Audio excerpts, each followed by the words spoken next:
Checking in at Dalnavert Museum with CTV's Ainsley McPhail in the parlor with the lead pipe and Professor Plum. I don't know, but it sounds like there's a mystery afoot there. Well, you know what? We have a really, really cool pipe. I don't know who it belonged to, and I'm dying to know. I'm so curious. If you want to take in some of the storytelling here, they're going to pack up this room, and it is spectacular. Sarah Watkins joins us now to tell us all about the Sherlock Holmes readings. Yeah, it's a new event for us, so we decided to try out reading actually one of Sherlock Holmes' the short stories here in the parlor. We've done this before with the Christmas Carol by Charles Dickens and some Edgar Allan Poe short stories, and it was really fun. It was such a great atmosphere being in the historic house, and of course Sherlock Holmes, just such an iconic character created during the Victorian period, so it just fits right in with the house. Mm-hmm. When we talk about how iconic this character was, historically, just how iconic? Well, he had fan clubs. They just had to run out and get the magazine as soon as the new stories were coming out.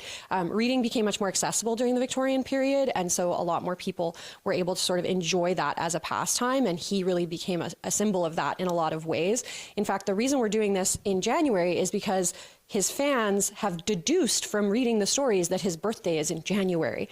Even though he's obviously a fictional character and Sir Arthur Conan Doyle never gave him a birthday, it's just, the fans coming up with their own theories and ideas about him. But of course, just very visually iconic as well. The deerstalker hat, the pipe, playing the violin and doing too many drugs. Very interesting character.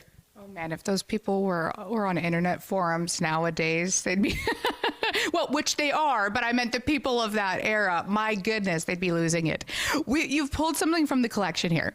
Yeah, I just pulled this pipe from the study, from the house here, just because, of course, when we're thinking about Sherlock Holmes, that idea of the man with the pipe in his mouth kind of pronouncing to everyone the mystery is not so mysterious if you just use your brains. And I think that's really fun and a really good way for us to also learn about the Victorian period by reading these stories, because obviously they were written of their time. Now, there are some things that are very questionable from a modern lens looking back at these stories, but you can really learn a lot about how people were thinking and that kind of stuff.